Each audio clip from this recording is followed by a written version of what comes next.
वाडा तालुक्यातील मांडे ग्रामपंचायत हद्दीत अनधिकृत खदानी विरोधात आक्रमक झालेल्या भ्रष्टाचार विरोधी जन आक्रोश संघटनेकडून पालघर जिल्हाधिकारी कार्यालयासमोर आमरण उपोषणाला सुरुवात केली आहे।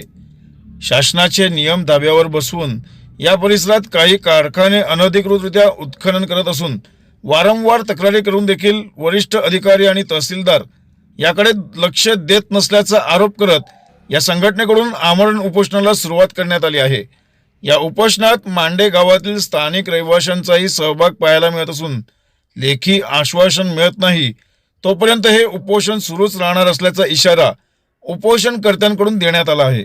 आमच्या मागण्या अशा आहेत की आमच्या इथे आमची ग्रामपंचायत आहे मांडा वावेघर ग्रुप ग्रामपंचायत आहे। वाडा तालुक्यातली सर्वात मोठी ग्रामपंचायत। तिथे मोठ्या प्रमाणात क्रेशर व्यवसाय हा चालतो। क्रेशर व्यवसाय चालतो त्या याच्यामध्ये क्रेशर व्यावसायिकांना पाठीशी घालून तहसीलदार यांनी चुकीच्या पद्धतीने तात्पुरता बिनशेती परवाने दिलेले आहेत। त्या संदर्भात आम्ही इथे उपोषणाला बसलेलो आहे।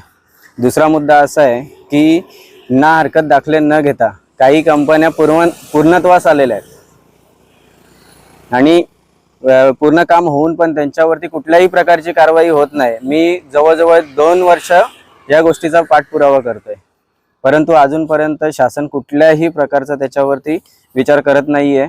त्यामुळे मी उपोषणाला बसलोय आणि जोपर्यंत माझ्या मागण्या पूर्ण होत नाही तोपर्यंत मी उपोषणाला बसणार।